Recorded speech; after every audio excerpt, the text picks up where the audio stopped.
Chancellor Angela Merkel's farewell visit to the United States, where she is going to be honored with a doctorate from the world-renowned Johns Hopkins University. While Chancellor Merkel is one of the longest-serving world leaders and will step down after Germany's general election in September, in which she's not running as a candidate. Well, she began her visit with a working breakfast hosted by Vice President Kamala Harris and is due to meet with President Joe Biden momentarily.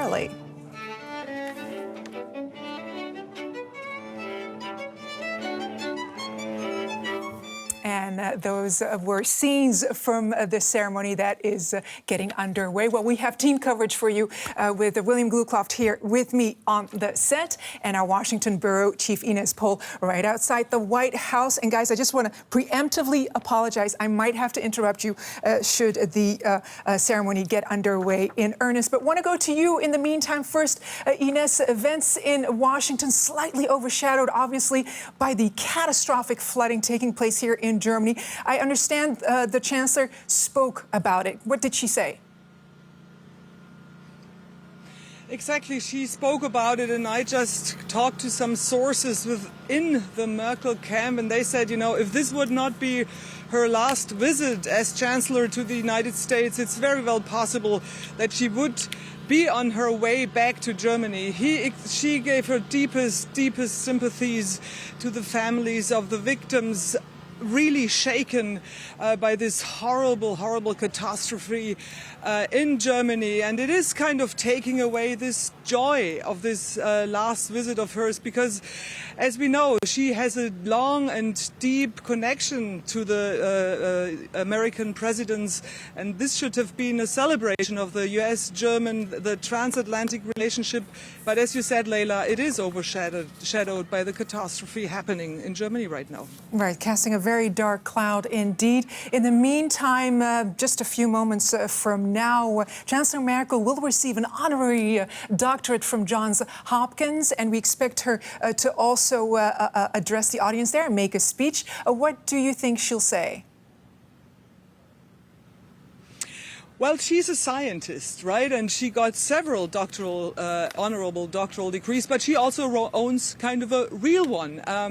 As we hear, that really means a lot to her. It's not just a gesture. That really means a lot to this woman who has spent so much time in science. And some people even say she might go back to science after she leaves the chancellery in Germany. So it shall be interesting to hear. I'm sure that she will address the big topics like fighting the pandemic. She still is a big advocate to be very careful of spreading the virus. That's also something we experience here. We got tested again before she comes. She's really careful when it comes to COVID-19. Now, we're waiting, we're also showing in a small screen right next to you live pictures. We're waiting for that ceremony to get underway at Johns Hopkins University, where the Chancellor will receive an honorary doctorate. Ines, this is, for all intents and purposes, and for the purposes of this conversation, probably her final trip to Washington. She'll be meeting with President Joe Biden shortly. Do they know each other well? How would you characterize their relationship? Yeah, sure. I mean, they have met a couple of times, obviously, when Joe Biden was the Vice President Obama. They have a very warm relationship. Joe Biden and his administration can't stress the fact enough that Germany is one of their biggest alliance. But we also, Leila, mustn't forget, by the end of the day, Joe Biden, as all the other presidents before him, will take their own country first. He doesn't, as Donald Trump say, America first, but he also really tries to bring business back to the United States and has a very different approach to do business with China, for example, than Angela Merkel, because he, and many Americans do so, sees China as a huge competitor. So it shall be interesting to listen to the press conference, what we obviously also follow here on DW News, and get a little bit of a feeling how this meeting really went. But overall, it will be, again, a celebration of the US-German relationship. It will be a celebration of U.S.-German relations. We just saw in the live pictures the camera zooming in on the door, but nobody's coming out yet. I want to bring in Will at this point in the conversation. President Biden very much putting America first. Maybe not using that type of terminology, but for all intents and purposes, America first. The Chancellor has suggested now also that Europe should put itself first. Can you speak to that a little bit more? Sure, and as Ines rightly pointed out, it's the duty and the responsibility of any leader of a country to put their country first and put their country's interests at first.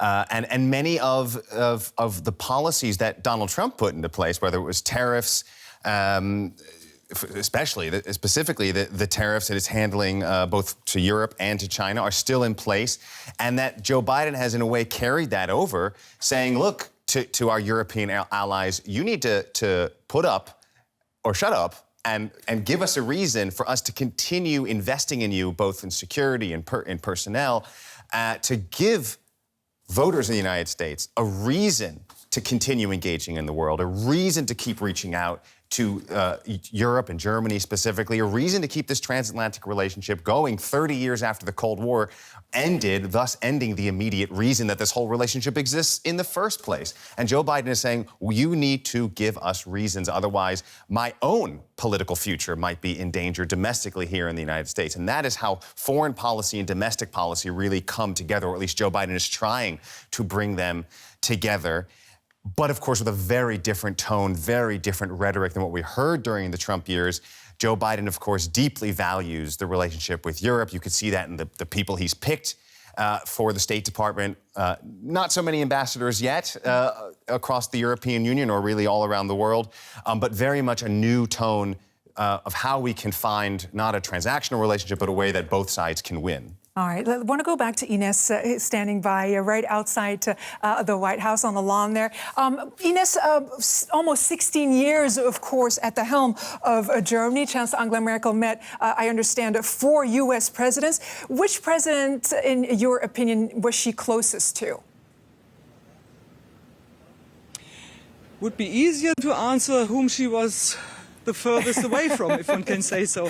That obviously was Donald Trump. We all maybe recall this moment when she was expecting him to shake her hand in the Oval Office, and she refused it, and with a typical Merkel face, she gave this little smirky laugh and like doing that with her shoulders. She was very, very close with George W. Bush. That was her first president. Why is that?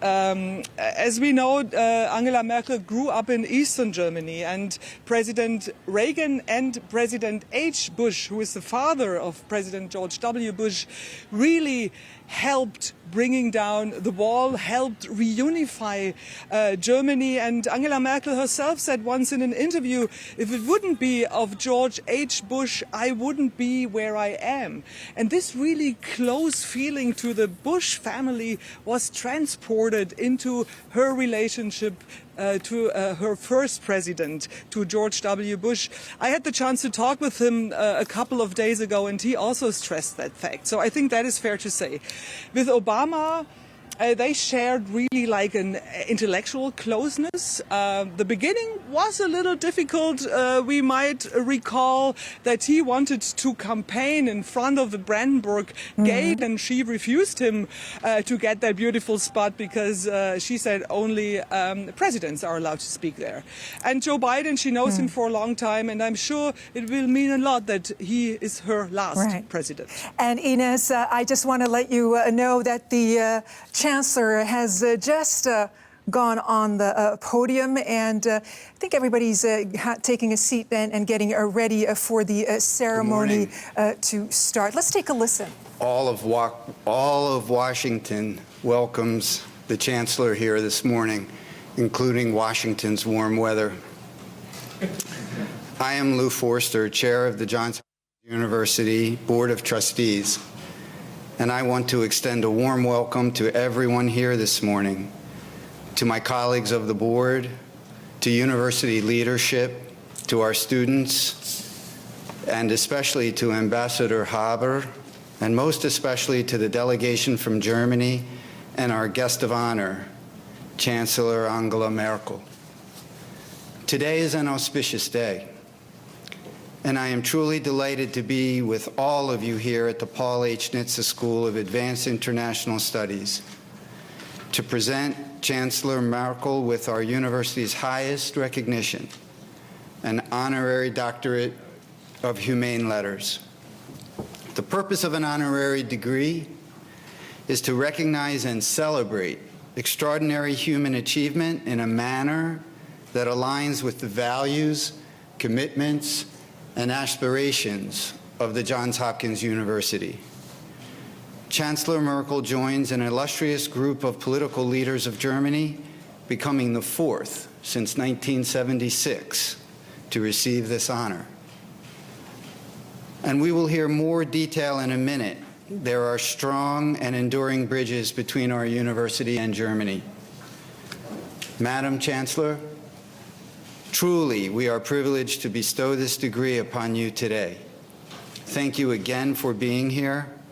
And now let me turn the podium over to my excellent colleague, dear friend, the 14th President of the Johns Hopkins University, Ronald J. Daniels.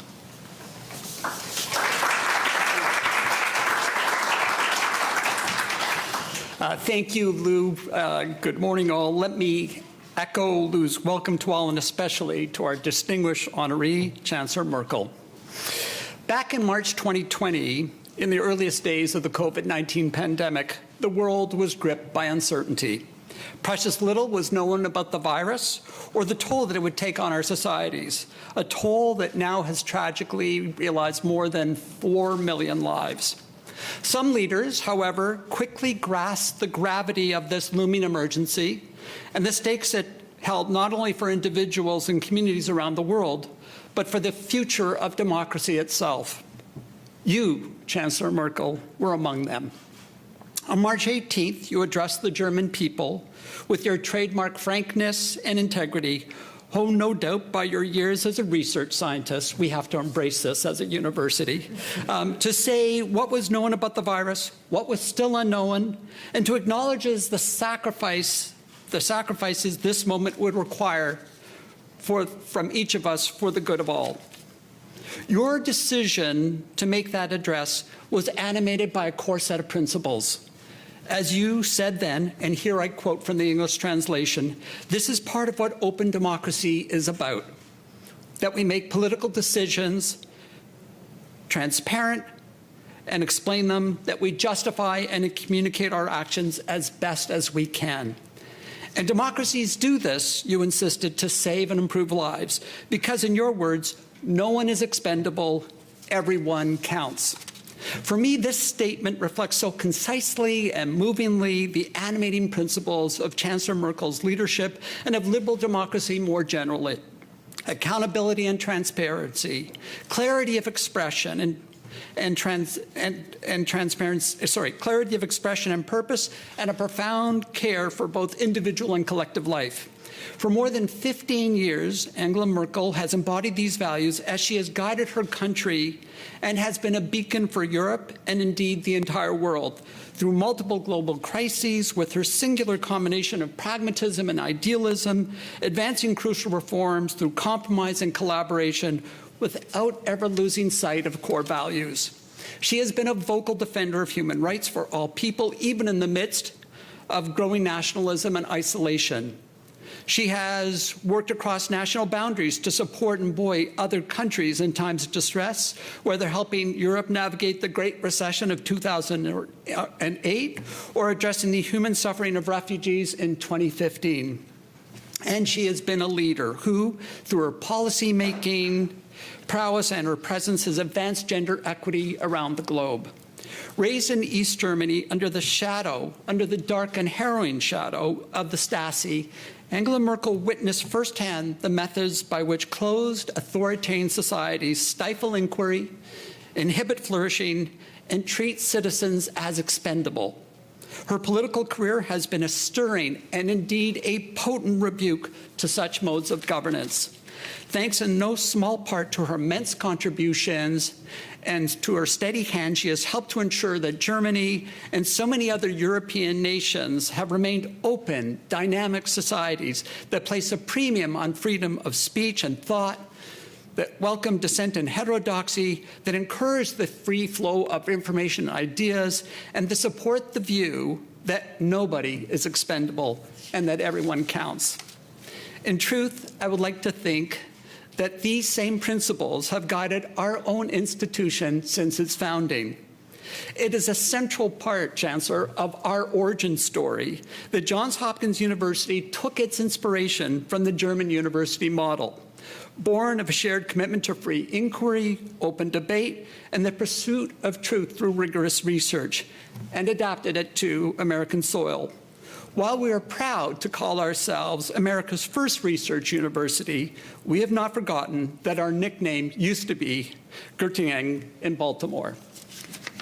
So, Madam Chancellor, we hope you will see your new association with Johns Hopkins as a homecoming of sorts, and know that we recognize you for having so fully embodied, often under the most strenuous, the most challenging of conditions, the highest ideals of our university and of the open democratic society it has so longed to serve.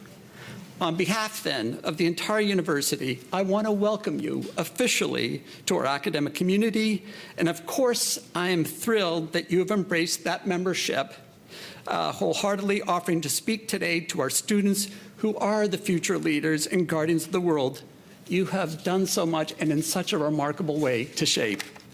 Now, for the degree presentation, I'll turn things over to our interim dean of the Johns Hopkins Paul H. Nitze School of Advanced International Studies, Kent Calder. Dean Calder.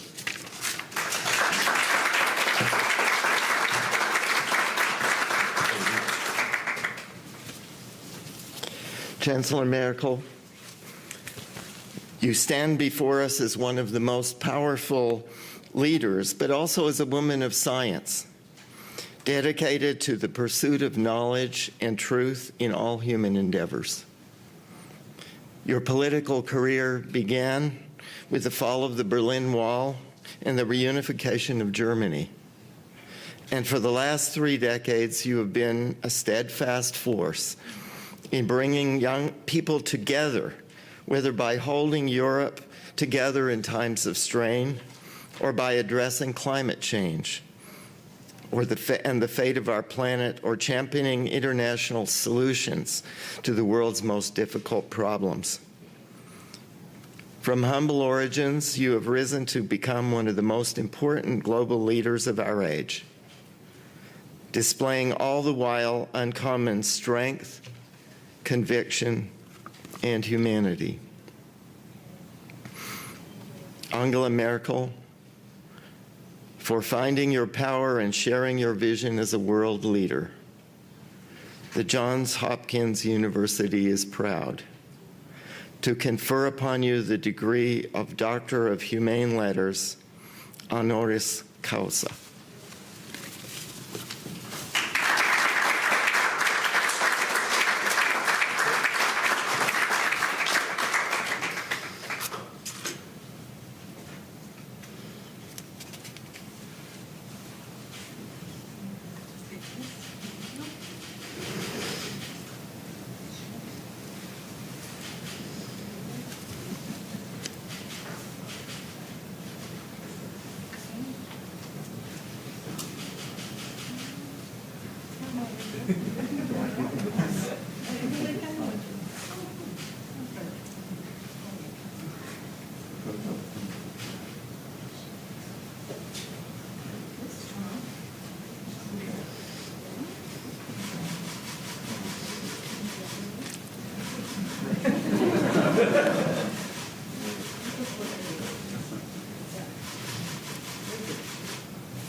Well, Dean Calder, you may be interim, but you have just accomplished what may have been one of the more challenging tasks that you will confront during your team.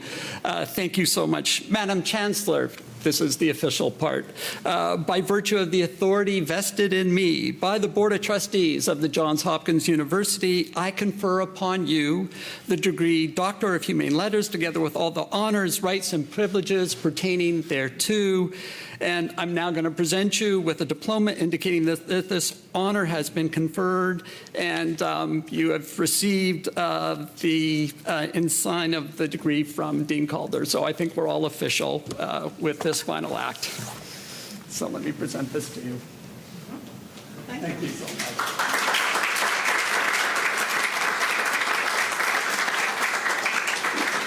And if I could invite you to the podium. Thank you so much.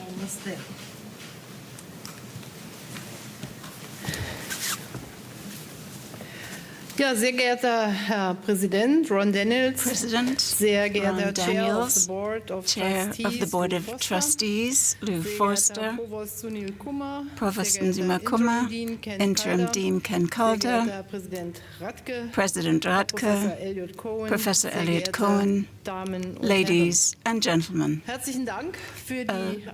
Thank you very, very much for inviting me to be here today. It is a real pleasure to be here, of course. And I feel very honored by the warm welcome with which you've received me, as well as the honor that you've conferred on me. It means a great deal to me because this Doctor of Humane Letters, this honorary doctorate, shows the friendship between our countries and the particular ties between myself and the Johns Hopkins University as well. It is a unique occasion in a unique time.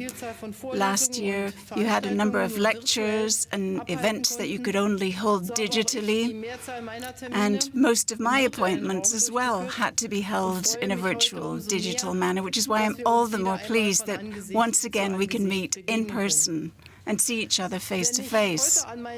If I think back to my last visit to the United States in May 2019, it's hard to imagine what has happened since this time. 2 years ago, very few people thought of a virus when they heard the word corona, but since 18 months now we have seen how the world has been in the grip of this virus and how it has changed our world as well. And if the pandemic has taught us one thing, it has taught us how little is certain, even those things we take for granted as certain. It teaches us that in everything we do, in everything we think, we must prepare for the unexpected. We have learned in the pandemic and are continuing to learn, as well as the vaccination programs are starting to show their first effect, that we must remain alert because the virus is still here. We are combating a rising number of cases across the world. Thousands of people are dying every day of COVID-19, and we've had more than 4 million dead already on the planet.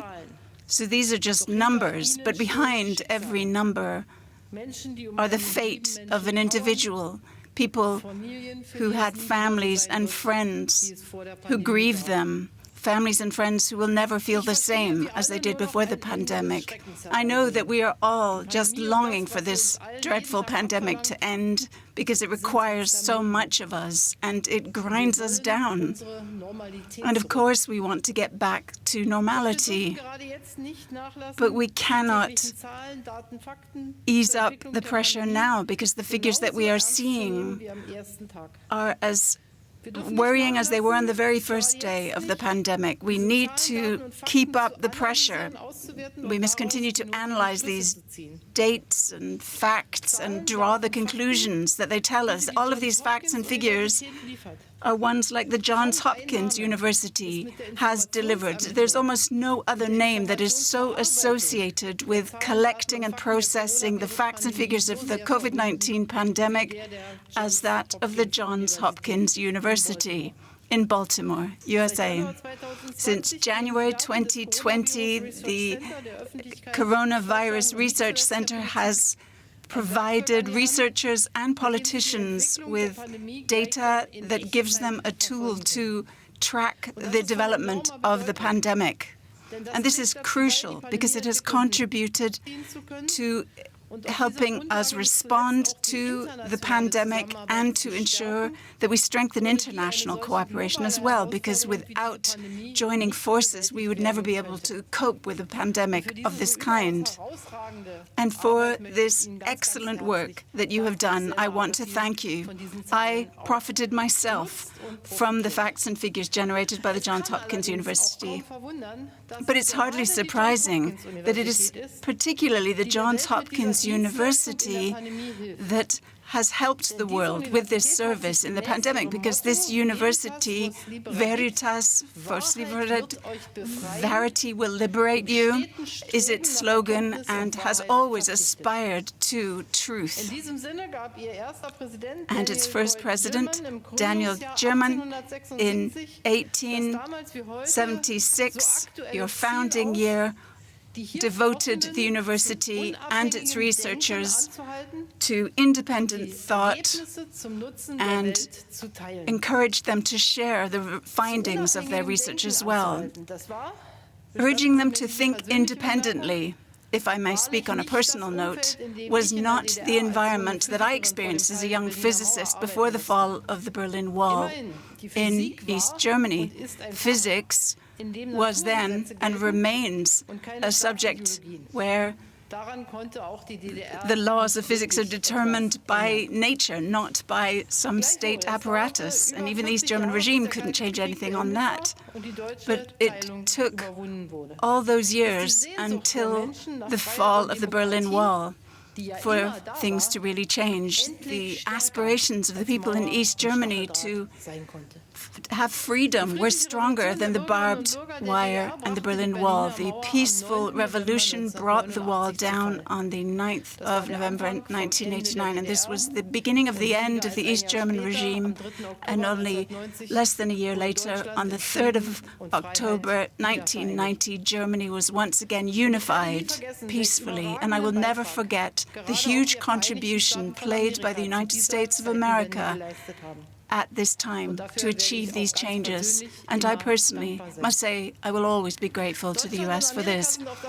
Germany and the U.S. have very close ties, and these close ties can be seen in the university landscape as well. The core of the German university system is bringing together teaching and research, and in the U.S. this is a duality that is particularly strong at the Johns Hopkins University, which has invested in research and development almost more than any other. And it's hardly surprising. Your former president, Stephen Muller, referred to this in 1985 when he visited West Berlin, as it was then, and said that Wilhelm von Humboldt, who is seen as the father of the modern German universities, Müller said at the time, then he would also have to be seen as the grandfather of America's universities. Not because what he had written was so influential in America, but because his ideas were ones that had spread across the academic landscape, because so many American scholars who had studied in Germany took these ideas back home with them.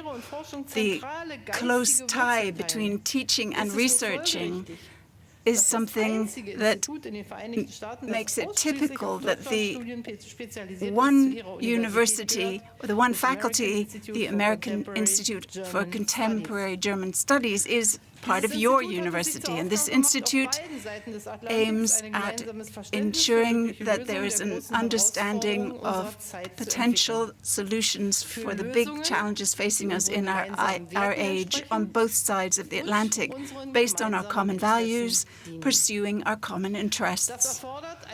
This requires a comprehensive dialogue, naturally across academic communities, and beyond this, in the political sphere as well, both bilaterally and within the framework of the EU-USA dialogue on the occasion of President Biden's trip, for example, in June of this year, shows.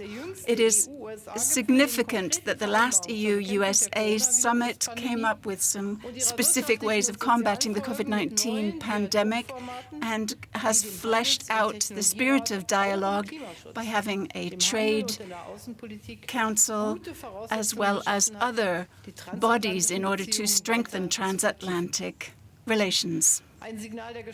A signal of closing ranks was also sent out from the latest NATO summit in Brussels, joining forces in a commitment to the Mutual Alliance Agreement, which shows our alliance the way forward. Dialogue and working together on the basis of a partnership assist us when it comes to multilateral commitment to pursue our ideas together and to involve new and old partners into this aim. This is particularly true in our work in the United Nations, because this stands for working together on the basis of an order, on the rule of law, charters that are universally valid, but ones which we have to say are getting harder and harder to implement because of the blockades that we are seeing again and again, stopping the UN doing what it should do. So we have to ensure that the UN has a greater capacity to act, because it has the greatest opportunity to come up with global responses to global challenges. Connecting in our diversity, in our vulnerable world, means we must join forces and bundle our strengths. And we see this in a way we haven't for a long time in the COVID-19 pandemic. It must be clear that we can only overcome this pandemic together. And the key is access to vaccinations. Particularly the poorer countries of this world need them. And this is why the US and Germany are supporting the global initiative ACT Accelerator. In combating the pandemic, the G20 global nations, but also particularly the G7 nations, have a key responsibility. And so the commitments of the Cornwall G7 summit are of particular importance. The aim is to have over 2 billion vaccinations available by 2022. What's remarkable above and beyond this are our agreements to combat climate change for the international support for sustainable global infrastructures. Ladies and gentlemen, as Americans, Germans, and Europeans, we are allies in NATO, we are partners in international trade, we share common values and interests. There are no two regions in the world that have such common interests and such close values as Europe and the USA.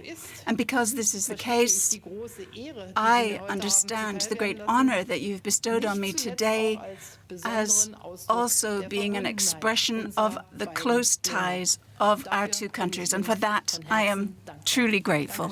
Thank you.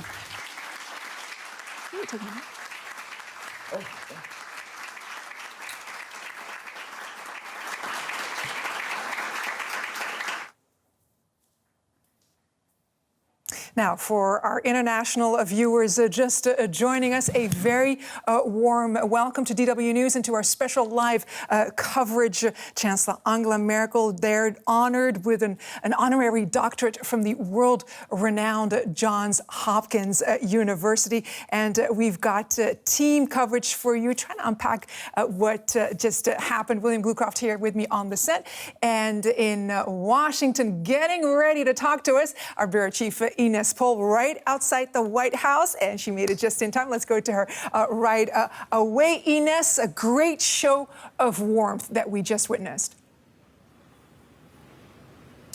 Absolutely, wasn't it? And I mean, just to begin with the ending, she really stressed the importance again of the relationship between Europe and the United States, saying that these two countries, or these two parts, Europe is not a country as we know, are so important for each other, and there isn't anything else than Europe and the United States which shares deeper commitment and values. It was a celebration of science. When the president of Johns Hopkins introduced her, he stressed the fact that she is a scientist, that she believes in facts, That's not true for every world leader, as we know.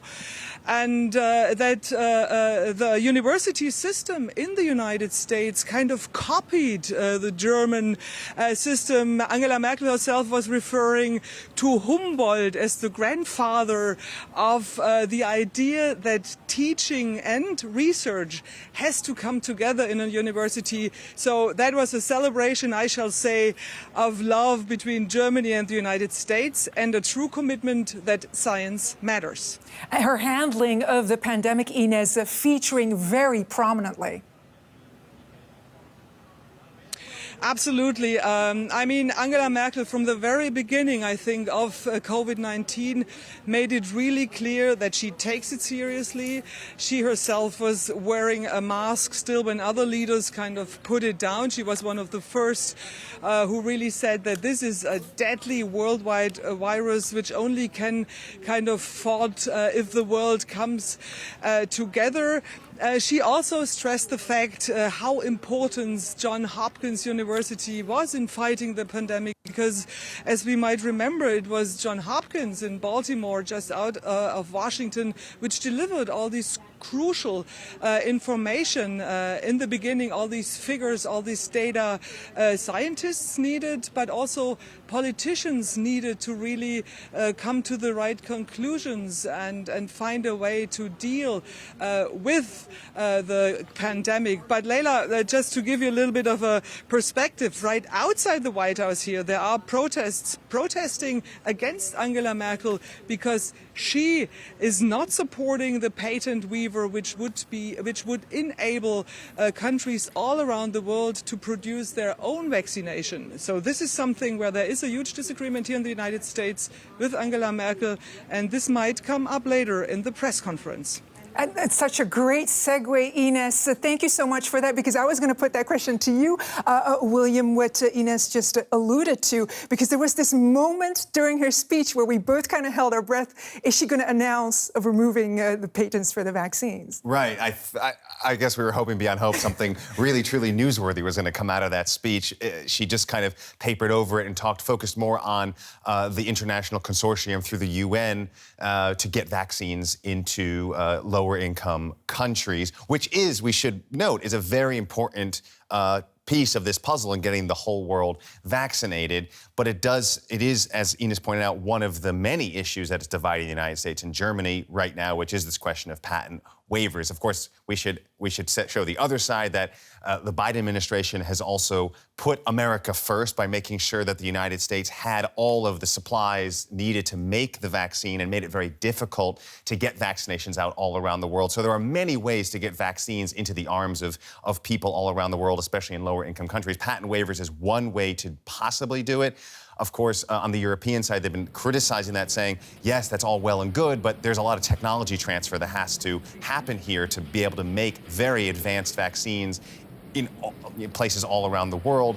It might just be faster just to lift some of the import-export restrictions in the United States and also the United Kingdom to a certain extent. That would also get vaccines faster all around the world. So no, we didn't hear any quite big policy changes that we thought maybe there'll be some resolution.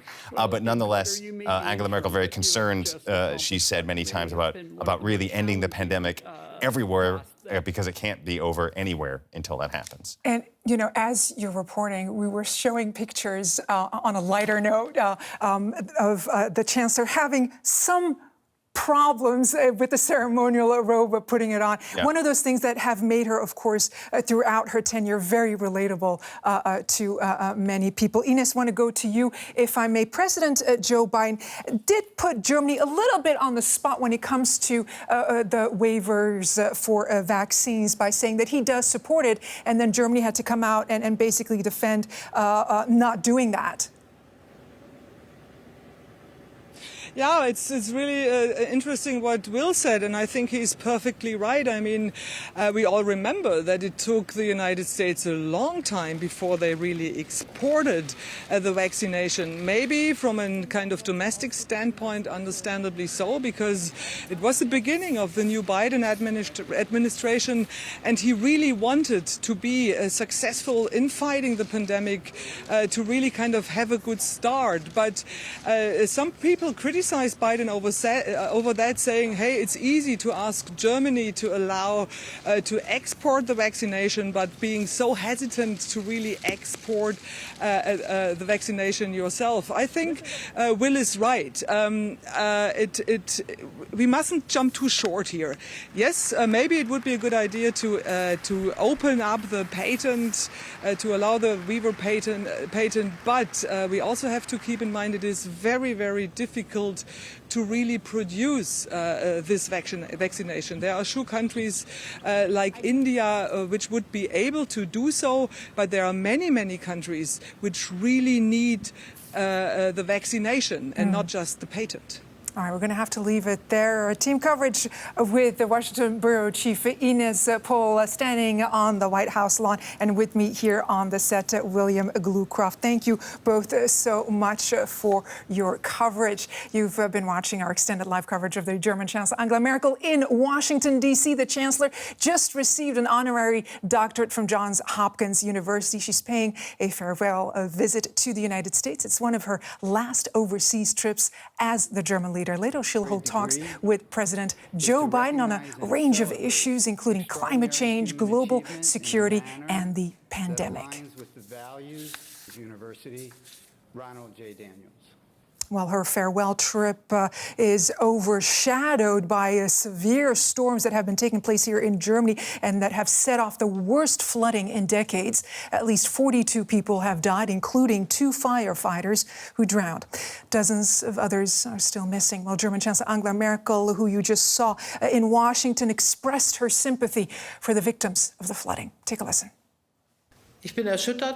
I'm shocked by the reports that are reaching me from the places that are now completely underwater, in which people have rescued themselves in a situation of great need onto the roofs of their houses, and hopefully will also be rescued.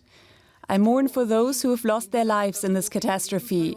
We don't know the number yet, but there will be many. Some in the basements of their houses, some as firefighters trying to bring others to safety. My deepest sympathy goes out to their families. Ihren Angehörigen gilt meine tief empfundene Anteilnahme.